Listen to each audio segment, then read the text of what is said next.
give a free kick and a goal, practically has given a goal away when they can ill afford it. And at the Alex Saundry got dined out by Ray Buckley earlier on and having a bit of a spell at full forward. There goes his kick, drifts to one side a little bit. What's he done? He's only kicked a point, my goodness gracious me. And at about the 17.5 minute mark, Banks 7-9, 51. Pints 4-7-31 at about the 18-minute mark of the third term in this NTFA Grand Final between Banks and Pints. It looks like Trevor Durden's going to kick the ball in here for Pints. Link Monday's kicked his leg off by the looks. Durden, oh, beautiful kick out to the scoreboard side. No mark taken there in the van. Simon Day, who's doing all the ruck work since Saundry went off the ball. Hand passes into his teammate there in Jeffrey Clark. Oh, good play, Banks. They're starting to look good with their teamwork. Link Mundy in the van, however, for Pints will save the day with a good, strong chest mark in the last line of defence. Mundy's kick out once again to the defensive side of the ground. Oh, good attempted mark, fails, however, for Banks. And that player was Ashley Johns, having a bad day, but the kick finally marked by Malcolm Richardson. Strong play, Richardson. Good left foot kick into the full forward line, punched away very powerfully there by the Pints player in Greg Leach, and the resulting scrimmage and soccer off the ground. One behind, I would think, to take Banks along now to 7 goals 10, is it? Yes, must be 7-10, 52. Pints 4-7, 31. Goals as scarce as hen's teeth as Mundy kicks the ball in this time. Big pack forms, punched away in the van for Banks. There is number 23 Johns, but he can't get the front position, and the Pints defence content to bundle it over the line, but they want to do something about getting goals on the board, Paddy. They're starting to slip behind here as Pints comes charging through. In front there for Banks was Peter Baldock, holding up the opposition defence, and will have a bounce down. Umpire Major about to bounce the ball. Half forward line for Banks in the blue and white, kicking to the left side of your screen. Umpire Major bounces the ball. Plenty of strong body work there. Picked up by Banks. Clever play, clever play. Oh, beautiful kick by Baldock. Down the full forward line, Saundry's doing battle with Link Monday. Oh, hand passes to strong play there to Nick Bowley. And I think he's got the goal, has he? Yeah. Oh, powerful play by Bowles. He's under tons of pressure, and he has managed to get his foot to the ball right on the line. And I think, Paddy, that Banks are starting to look very, very strong at this stage of the game. 8-10, leading Pints 4-7. Buckley off the ground for Pints, having been sent off. I don't think maybe that's had that much difference, Murray. I think it's the running players that Banks got, the small running players. Pints have just got no one to contain them as Waitman taps it to a teammate in Jack Juniper. He kicks it long down the forward lines. Malcolm Richardson taps it over the top. Through comes another teammate, puts it on the left foot, kicks it down looking for Saundry. He's got the ball, ducks around his opponent. Easy. Good play. Goal. Good stuff, Alex Saundry. Oh, he's kicked. Oh, I could have swore the way that umpire moved then that was a goal. But once again, it's a behind, and that takes, at the 20-minute mark of the third term, takes Banks on to 8 goals 11 to Pints 4 goals 7, and I think probably a commanding lead in this grand final. Lick Mundy comes out, no, it's Durden, comes out this side of the ground to a teammate. He can't control the ball.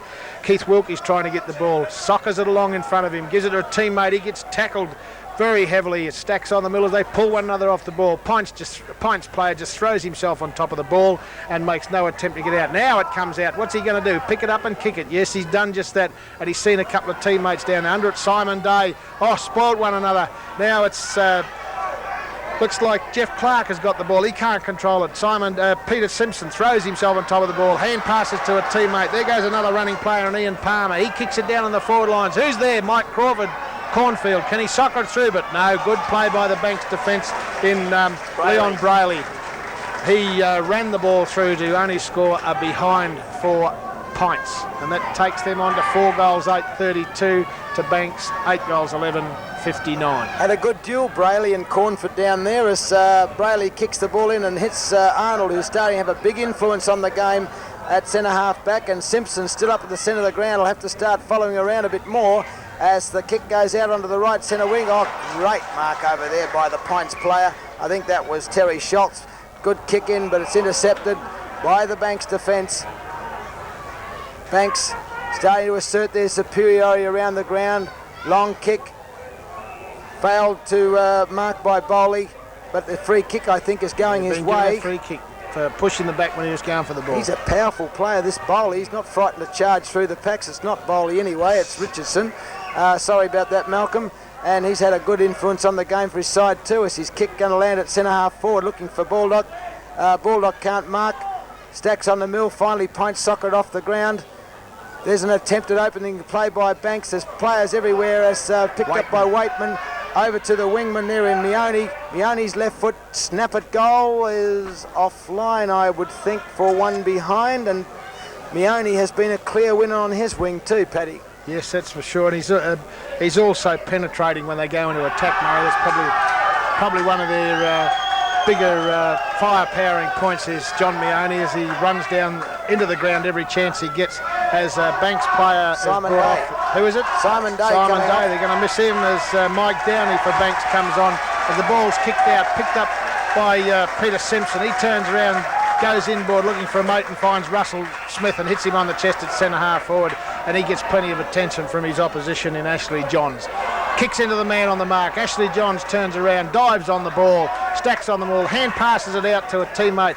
Now it Stacks on the mill again. Russell Smith trying to control the ball. Good hand pass, Russell Smith, to a teammate in Paul Allen. He hand passes to the teammate over Nasida, was it? Robert Nasida. He can't control the ball because the Banks players converge on him, and so the umpire will bounce it almost in the true centre position of the ground there. Ruckman changing left, right and centre. Mike Downey and Russell Smith go straight to Neville Bowley. He kicks it over his head just wildly. Comes out onto the half-forward flank, but big Didge McDonald, the Pints... he tried to hit Meone as he come through. Meone gives it to Arnold. Arnold's making position, but it's too late. He's kicked the ball after the siren sounded. And so at the three-quarter time, Banks 8-12-60, Pints 4-8-32 in this Northern Territory Football Association grand final, as you can see, between Banks and Pints down at Gardens Oval.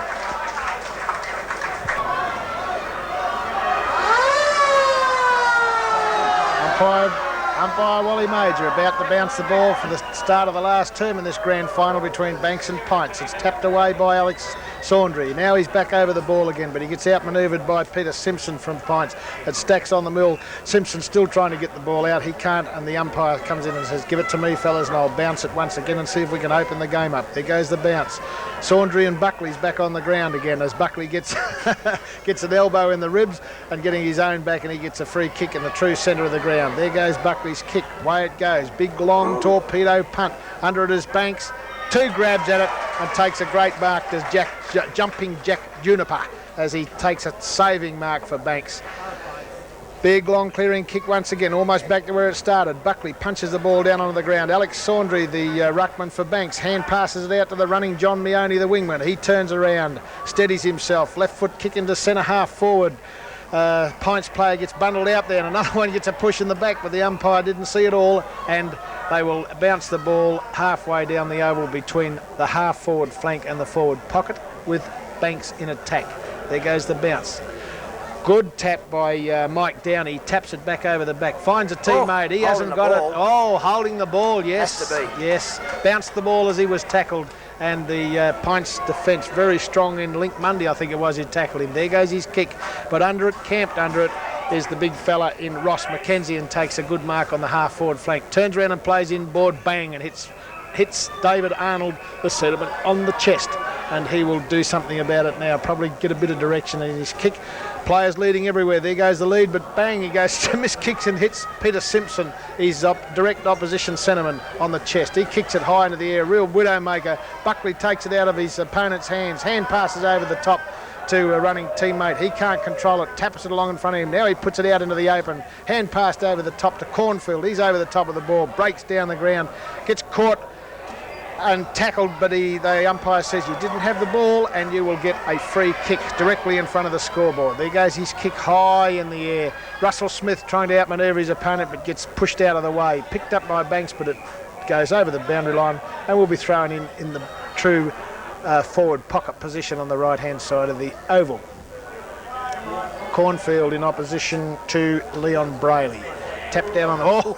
Pints player got a real heavy one there, but the umpire says Stacks on the mill, and let me bounce it once again, fellas, and see if we can open the game up. Can Pints score and make the game look a little bit more, make their score a little bit more respectable in this final term of the grand final down here between Banks and Pints for the Northern Territory Football Association? There goes the bounce. Russell Smith taps it, but it goes out of bounds and will be thrown in. One more boundary throw in the forward pocket position, with Pints kicking towards the high school end of the ground. 5 goals would make Pints a little bit more respectable. That'll win them the premiership as Banks take the ball away quickly, but Simpson in front of his opposite number in Arnold. These two have had a great duel today. Simpson's gone short, looking for the centre half forward. Cases dropped a sitter, picked up brilliantly by his teammate there in Wall. Little kick in is misdirected, and the Banks defence, I think that is Massolini, has no trouble at all taking the mark. Oh, terrible kick straight to Simpson. Simpson's gone long for a change, down to the full forward line, flattened after he's kicked the ball, and here's a certain goal coming up for the Pint side. And Glenn Waitman it was. The send-off rule? I think so, yeah. Glenn Waitman, he's been sent off. Yep. Ground, and well, that evens it up. Buckley went off in the third term. Now Waitman for the last term, and Robert Nasida, I would believe it was, that had the kick. No trouble for Pints, and let's face it, Pints are kicking towards the scoring end of the ground, and the windsock probably doesn't really indicate that because it's blowing across the ground.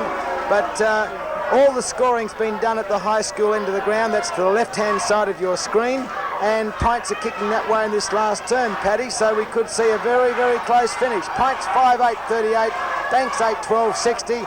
Umpire Perrin bounces the ball. Buckley back on the ground, takes the tap, gets it brilliantly to Simpson. He's starting to come alive in this last term. Gets a hand pass out to his teammate in Nasida, but it's gone astray. Saundry picks up, and away go Banks. Arnold's with the ball. Long kick down to the forward line, and a beautiful pass. Finds his teammate there in, what's his name? Paul Marsh, the player, interchange player. Long kick down to the full-back line, but the Pints defence equal to the task. Oh, plenty of Pints numbers out there. Ball comes out to Durden. Good long kick down here, and the centre half. Oh, another fumbled mark attempt by Casler. Paid, very lucky. Casler quickly into centre half forward. Oh, good strong mark. Play on, says the umpire. Oh, bit tough. And Meone trying to square up there with umpire Perrin. He didn't mean to hit him, I'm sure of that, as he's explained, and that was a bit tough on the Pints players, Paddy. Yes, that's for sure. But then again, too, I think Simpson did play on. There goes his kick straight down the centre of the land. Buckley's under it. Now the Pints player doesn't know what to do with it. He gets the shakes at the last minute. Now breaking away with it is Malcolm Richardson. Kicks it in long, but who's there? I think it's Link Mundy or Trevor Durkin. It's he kicks it out to a teammate there, and Didge McDonald takes a good falling mark, and the umpire says, yes, you held it and controlled it long enough. You can have it.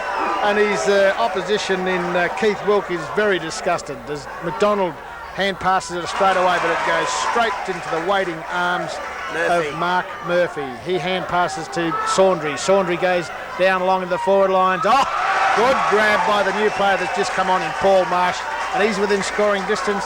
And if he kicks this and makes it a goal, they can just about wrap it up and take it home, I should say, because Pints, in my opinion, are not playing anywhere near enough, well enough, to win the grand final from me if this is converted to a major, as Paul Marsh runs in off the boot, drifts to one side, but I think it may have come back. No, it hasn't. It's drifted away. It's only one behind, and Banks go on to 8-13-61. Pints 5-8-38 at the 7-minute mark of the final term in this association grand final. There goes the kick out. Good kick right out to centre half forward. Buckley gets it. Good mark by Ray Buckley. Good juggling mark. Good body strength and skills there by the big fella. There goes his short pass in, looking for Simpson. He can't control it, but both of them have gone down from the heavy clash, him and his opponent. And now it's Stacks on the mill, and the umpire says that the Pints player was holding the ball and will give a penalty free to his opposition. I think it is in Peter Baldock, who will take the kick from the far side of the ground. No doubt put it in long as he gets a couple of leads. There goes his kick. Not as far as we thought it would go. Buckley's under it, so is Downey, but it comes off hands. Who's got the ball now? It Stacks on the mill. Now it's not, it's out in the open. Banks players trying to get control of it. And the umpire comes in, blows his whistle. I think, no, he's let it go, and now he's going to blow the whistle and bounce. So isn't it marvellous? The minute the ball gets out in the open and the player makes a yard break, the whistle goes and it's ball up. Paddy Simpson and Meone clashed very heavily there, and Simpson hasn't got up off the ground. They can't afford to lose him points as they go back into the centre half forward position. Going high was Casler, but he can't mark the ball for points, and it's going to be a throw in. And Paul Simpson in plenty of trouble in the centre of the ground. Looks like a leg injury. There he is down there. He looks like he's got a corky coming on the screen there now, Murray. They can look forward to reading. He's in a lot of trouble. Hurried kick away into the Banks defence. Oh, there's a heavy clash there, but Banks has picked the ball up through Keith Wilkie. He can't get the kick away quickly enough, however. Baldock's trying very hard for Banks, but Pints are going to take the ball. No, it's beaten them over the line. We'll have a throw in, left half forward for Banks. 8-13 Banks, leading Pints 5-8. Very handy 23-point advantage. 10 minutes into this final term of the grand final. Hurried kick away once again there by Mackenzie. Knocked away there by the Pints defence led by Durden. He's pushed in the back and must get a free kick, and he gives Pints a chance once again to relieve the pressure. And they desperately want to get the ball down to their forward line. They've got to make up 4 quick goals. Durden's got kick goal. The ball got up before acceptances. Play on, says the umpire. No, he doesn't. Pushed Buckley in the back. It was there. He got 17 pushes, didn't he? Yeah. Well, gee, Simpson's in a lot of trouble here. He's carrying one leg. I think they've seen the last of him. There goes the kick by Pints out to the side of the ground. Under it is the Pints winger. He turns around and hand pass inboard. Terrible hand pass.